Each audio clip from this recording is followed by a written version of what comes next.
Who is Santa Claus, really? Is he a saint, a storyteller's invention, or something more profound?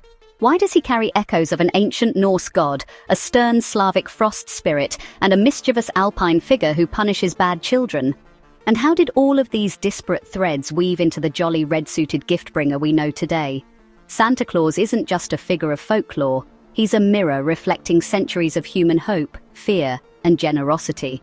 His roots stretch across cultures, religions, and time itself, connecting traditions that might seem worlds apart. What does it mean that St. Nicholas gave selflessly to the poor, while Odin accepted offerings from mortals to bless their winters? Or that a mythical goat once brought gifts, long before Santa's reindeer took flight? Today, we'll uncover these mysteries. We'll explore how Santa's story grew from seeds of generosity, morality, and renewal, and how it evolved to unite communities, celebrate hard work, and spread joy. By the end of our journey, we'll see how Santa Claus reflects not just the spirit of Christmas, but the shared values that make us human. So let me ask you again, who is Santa Claus? Let's find out together, starting with the story of a humble bishop whose quiet acts of kindness shaped the world. Our story begins not with a myth, but with a real person, a man whose deeds would ripple through history. St. Nicholas of Myra, a bishop in 4th century Turkey, was renowned for his extraordinary generosity and compassion. But why does this quiet figure, living nearly 2 millennia ago, form the cornerstone of one of our most beloved modern traditions? One of the most famous stories about St. Nicholas tells of a father in desperate circumstances. With no money to provide dowries for his 3 daughters, he faced the harrowing prospect of selling them into slavery.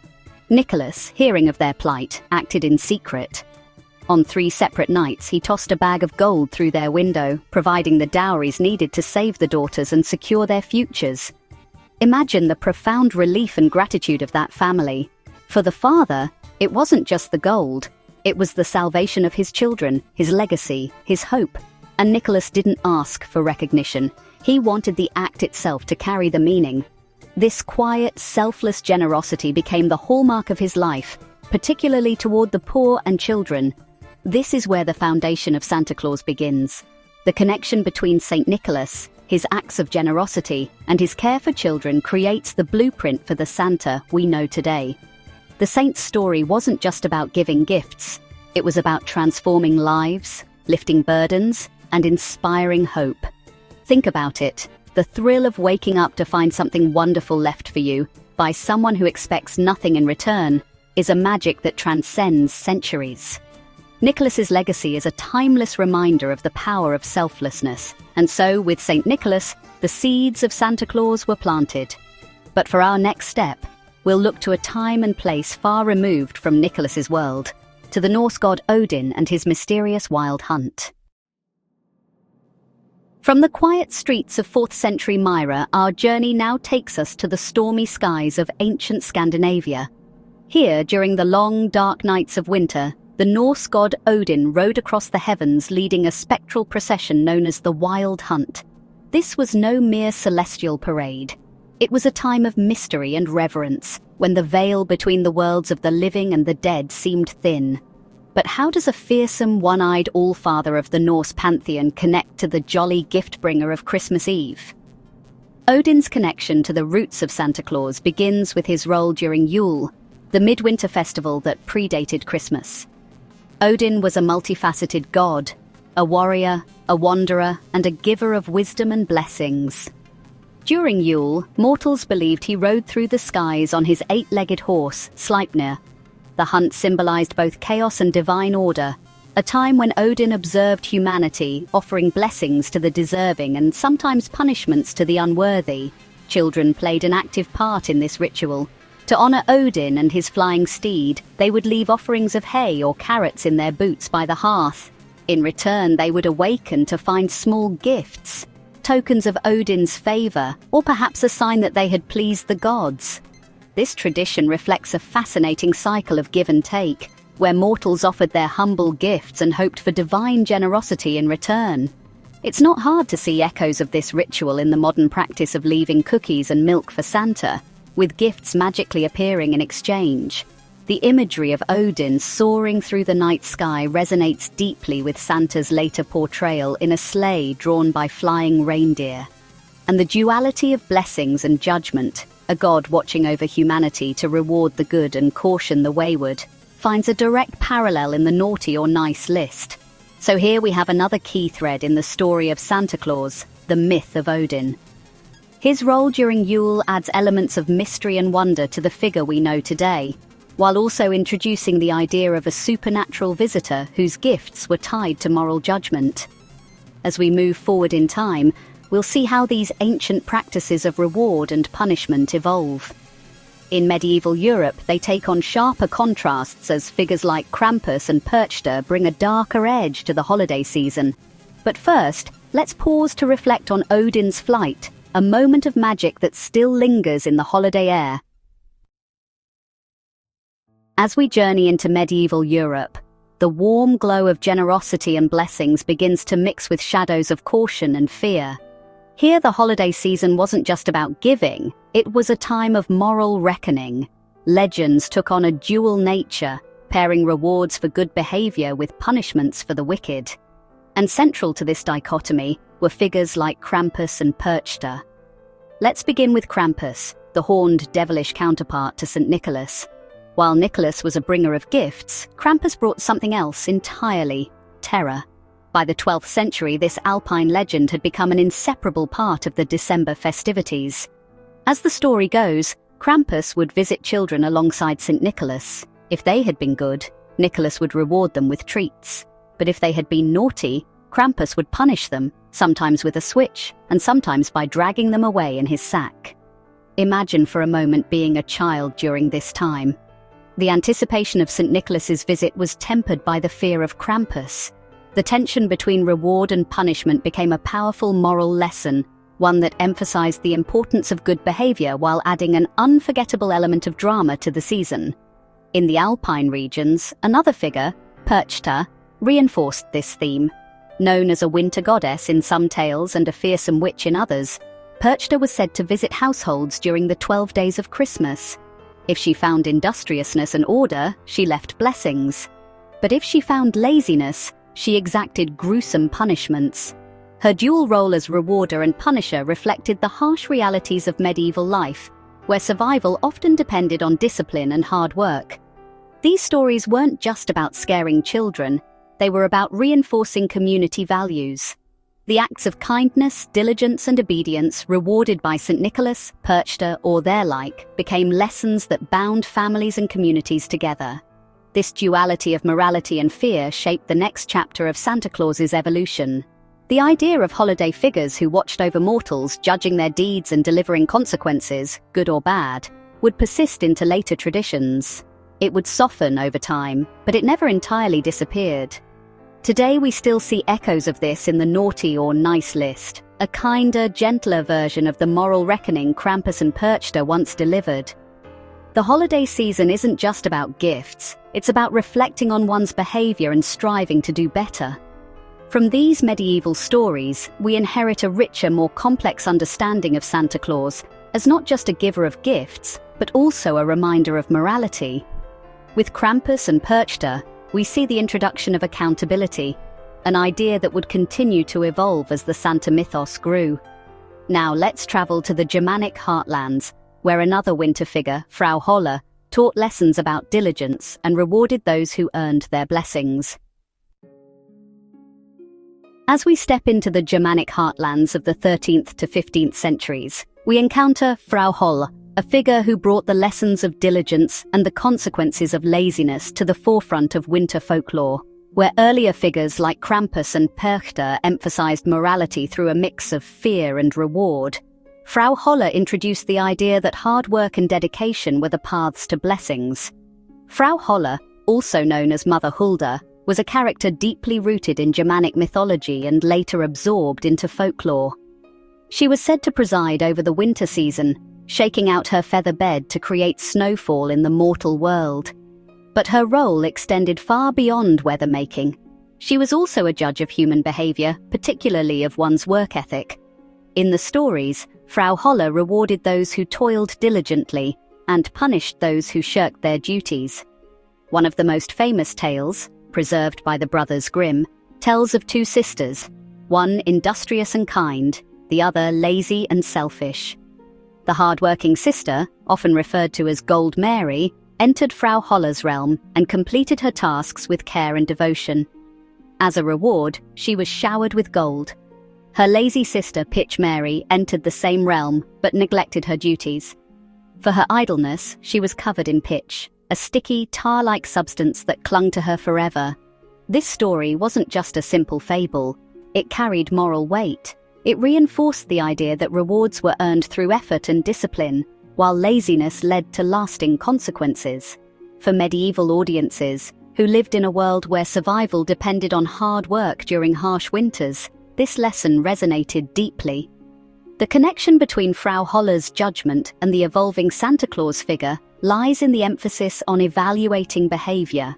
Where St. Nicholas offered generosity and figures like Krampus enforced morality through fear, Frau Holler introduced a retrospective lens.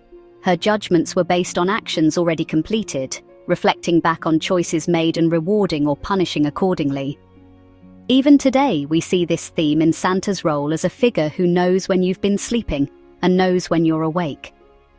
The idea of looking back over a year's behavior and delivering rewards or consequences, albeit in a much gentler form, traces its roots to figures like Frau Holler.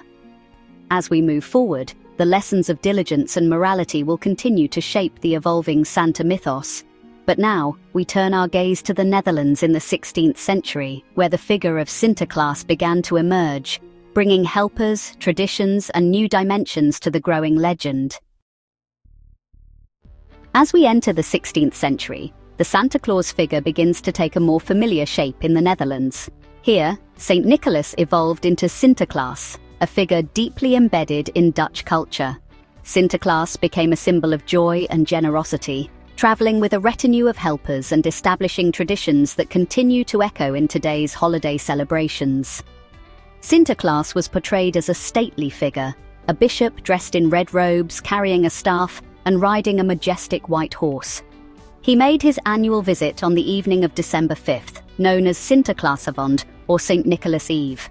Much like earlier traditions, the focus was on rewarding good behavior and encouraging kindness, but the festivities also included a growing cast of supporting characters who made the magic of gift-giving possible. One of the most prominent of these helpers was Zwarte Piet, or Black Peter, whose origins are complex and debated. In the 16th century, Piet was depicted as a Moorish servant who accompanied Sinterklaas and helped distribute gifts. His role has evolved significantly over time, and modern reinterpretations of the tradition have sought to make him more inclusive, reflecting contemporary values. However, the inclusion of helpers marked an important turning point in the legend of St. Nicholas. It introduced the idea that delivering gifts to children everywhere required a team effort. The traditions surrounding Sinterklaas were rich with anticipation and wonder. Children would leave their shoes by the fireplace, much like the hay left for Odin's Sleipnir, and hope to find them filled with gifts and sweets the next morning. But if a child had misbehaved, they might find a lump of coal, or in some versions of the tale, face a sterner punishment from Piet.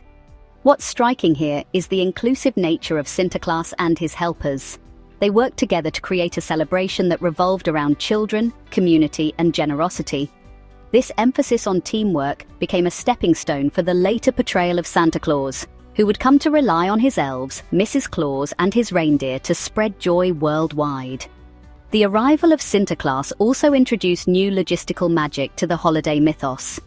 How could one figure deliver gifts to so many children in one night? The answer, of course, lay in the combined efforts of Sinterklaas and his helpers.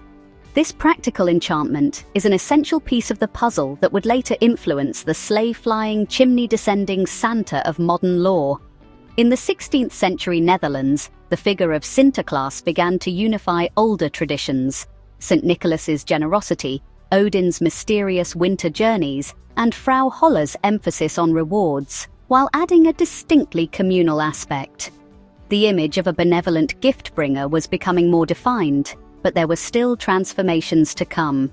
As we move into the 17th and 18th centuries, this evolving legend would cross borders and merge with Slavic traditions, introducing us to Ded Moroz, or Grandfather Frost, whose wintry presence added new layers of symbolism to the Santa Claus we know today. As the legend of Santa Claus continued to evolve, the cold, snowy expanses of Eastern Europe brought us a new figure into the tapestry, Ded Moroz or Grandfather Frost. Emerging from Slavic folklore, Ded Moroz embodied the spirit of winter itself, both its harshness and its beauty. His story, like others before it, would eventually contribute to the figure we now recognize as Santa Claus. Ded Moroz was a towering figure, often depicted with a long, flowing beard and a robe of icy blues or deep reds. Unlike St. Nicholas or Sinterklaas, he wasn't initially a gift-giver. Ded Moroz began as a frost demon, a figure both feared and revered.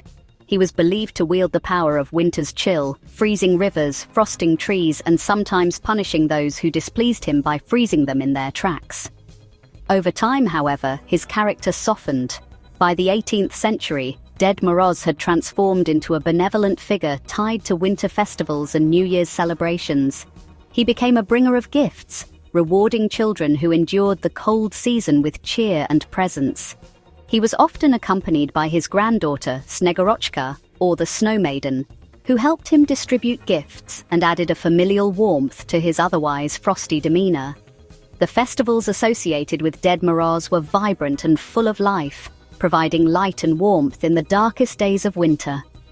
Communities would gather for feasts, storytelling, and the sharing of gifts, all under the watchful eye of Grandfather Frost. His presence tied these celebrations to the natural rhythms of the season, reminding people of both the hardships of winter and the joy that could be found in togetherness. The figure of Ded Moroz introduced several important themes to the Santa Claus mythos. First, there was the idea of duality, a figure who could be stern and punishing, yet also kind and generous. This balance between discipline and benevolence mirrored earlier traditions like Odin and Perchta, but added a distinctly humanizing element through his relationship with Snegorochka. Second, Ded Moroz's connection to winter itself tied the holiday season to the natural world. His gifts weren't just tokens of generosity, they were symbols of renewal and survival, marking the end of the harshest months and the promise of spring. Finally, Ded Moroz's role in community festivals emphasized the importance of collective joy. His presence wasn't about individual morality, so much as it was about shared celebration, a theme that would later resonate in Santa's role as a figure of universal goodwill. As Ded Moroz brought warmth and wonder to the frost-bitten winters of Eastern Europe, his legend began to intertwine with other traditions across the continent. Together, these stories were weaving a richer, more complex picture of a holiday figure who could embody generosity, community, and the magic of the season. Next, we'll travel north to the Nordic lands, where the Yule goat introduced a new layer of community spirit and celebration to the growing legend of Santa Claus.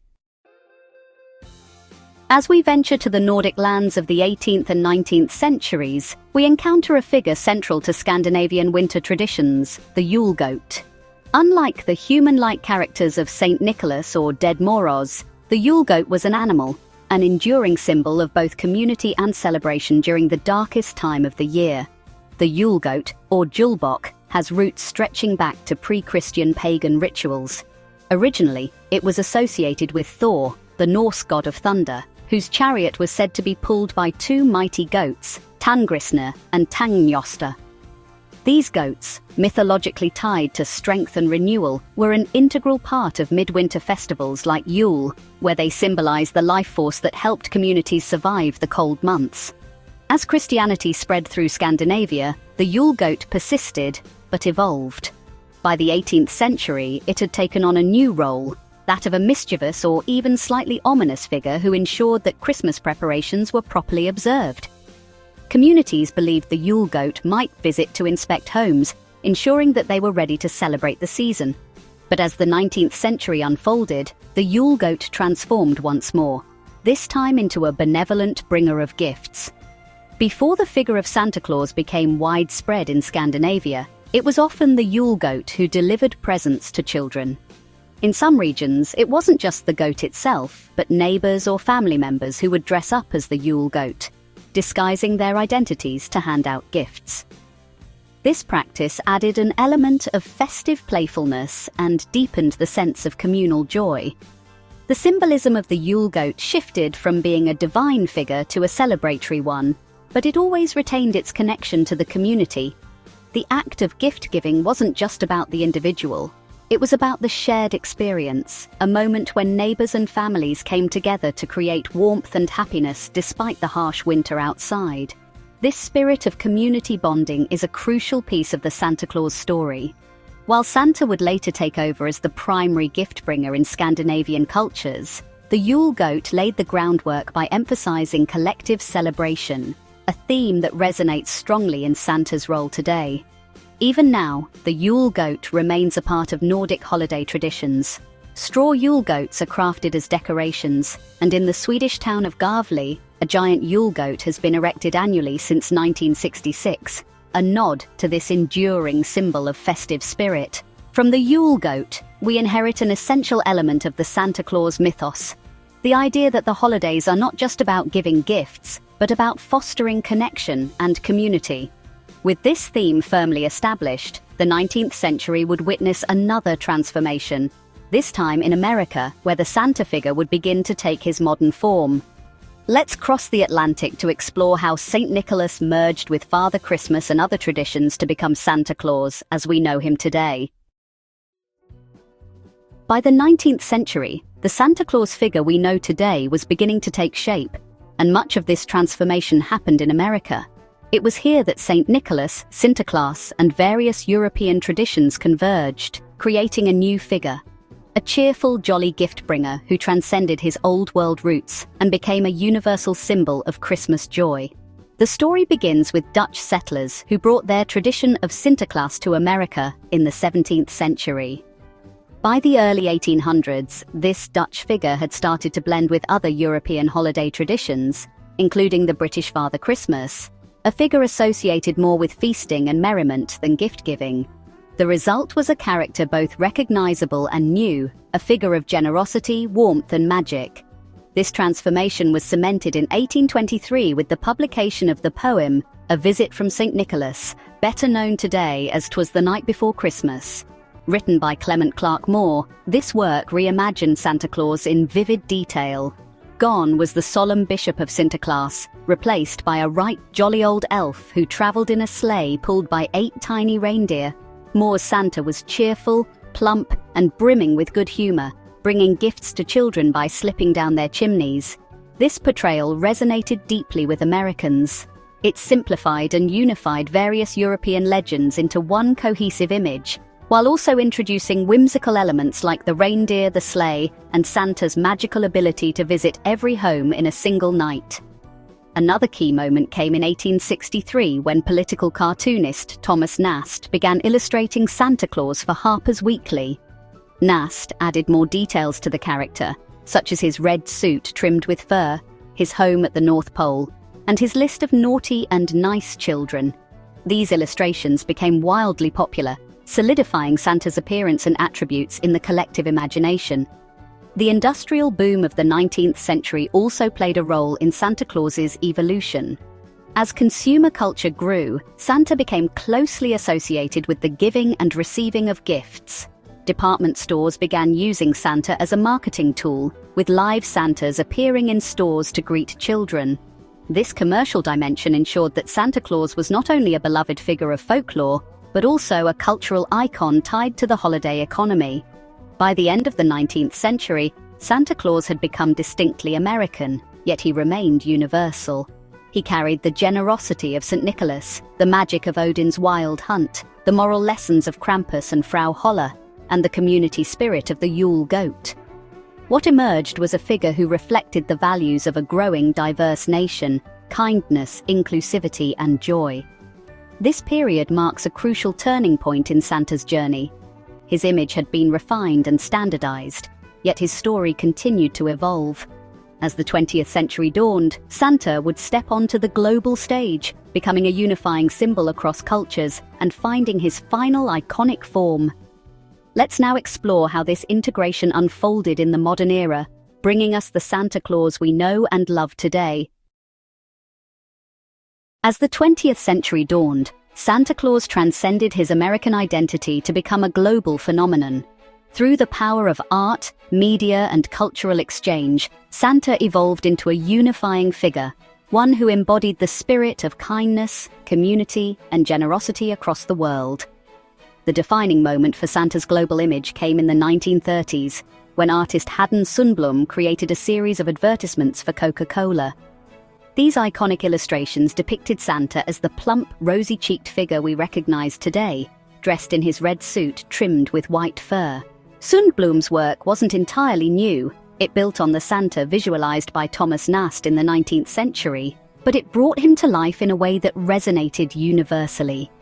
The Coca-Cola campaign spread Santa's image far and wide, associating him with warmth, joy, and togetherness during the holiday season. But it wasn't just marketing that propelled Santa's global appeal. Advances in communication and transportation allowed his story to reach distant corners of the world, blending seamlessly with local traditions. In many cultures, Santa Claus adapted to fit existing winter celebrations while retaining his core identity as a giver of gifts. For example, in France, Santa merged with Père Noël, who delivers presents to children on Christmas Eve, often accompanied by his helper Père Fouettard. In Italy, his presence blended with La Befana, a kindly witch who brings gifts on Epiphany. In Russia, the figure of Ded Moroz persisted, but his role became intertwined with the more cheerful and communal aspects of Santa's legend. Even in non-Christian regions, Santa found a place. In Japan, for instance, he is often associated with the commercial aspects of Christmas, embodying goodwill and celebration, rather than religious significance. Santa became a symbol of universal festivity, transcending boundaries of faith and culture. The 20th century also saw Santa taking on the role of a moral and environmental advocate. Popular stories and films depicted him as a protector of childhood innocence, a defender of the North Pole, and even a symbol of hope during times of conflict. During World War II, Santa's image was used in propaganda to promote unity and cheer among soldiers and civilians alike. This global integration didn't erase the diverse traditions that contributed to Santa's evolution, it celebrated them. In many ways, Santa Claus became a mirror, reflecting the unique values and customs of each culture while embodying universal ideals. By the close of the century, Santa Claus was no longer just a character from folklore. He was an icon, a figure who could inspire joy and generosity across borders. From his humble beginnings as St. Nicholas to his modern incarnation as the jolly figure at the heart of Christmas, Santa's story is a testament to the power of shared tradition and the enduring human desire to connect through acts of kindness. As we conclude our journey, let us reflect on how Santa Claus, in all his forms, remains a living tradition. He is a reminder that the magic of the holidays lies not in what we receive, but in what we give, and in the connections we foster with one another. Through centuries of transformation, Santa Claus has become much more than a festive figure. He has become a symbol of hope, a reminder of what we aspire to be as individuals, as communities, and as a global society. In every era, Santa reflects the spirit of the times, embodying the values we hold dear and the ideals we strive for. But what does this mean as we look toward the future? Santa's story reminds us that hope begins with generosity. Whether it was St. Nicholas tossing gold to save a family, the Yule goat bringing joy to a village, or Santa's sleigh circling the globe to deliver gifts, the essence is the same. A selfless act can transform lives. In a world often marked by division, Santa's legacy challenges us to give freely, to lift each other up, and to find joy in creating joy for others. He also symbolizes renewal, the belief that even in the darkest winters, there is light to be found. Santa's presence during the holiday season is a reassurance that kindness and connection can overcome the challenges we face. In times of uncertainty or hardship, he reminds us that the magic of giving and the warmth of community can rekindle hope. But Santa is not just a figure of the past or present, he is a guide for the future. As humanity moves into an age of immense change, Santa's message of inclusion and goodwill grows even more vital. He invites us to see beyond borders, beyond differences, and to embrace the common threads of generosity and care that unite us. In a world grappling with global challenges, Santa's story can inspire solutions rooted in empathy, cooperation, and a shared commitment to a better future. Imagine what Santa's hope could look like in the decades ahead. A hope that inspires environmental stewardship, encouraging us to give not only to each other, but to the planet that sustains us. A hope that nurtures compassion and equity, ensuring that every child everywhere feels seen and celebrated. A hope that reminds us, in the face of technology and progress, to hold on to the timeless values of love, kindness, and human connection. Santa Claus is, at his heart, a storyteller, a character whose tale changes with us, yet always returns to the same essential truth, that hope is the greatest gift we can give. As we celebrate him each year, let us carry that hope forward, not just during the holidays, but in every moment where generosity and kindness can shape a brighter world. Santa isn't just the spirit of the season. He's a reflection of the best in us, a symbol of the enduring belief that no matter how dark the night, there is always light ahead. And in that, he will remain timeless.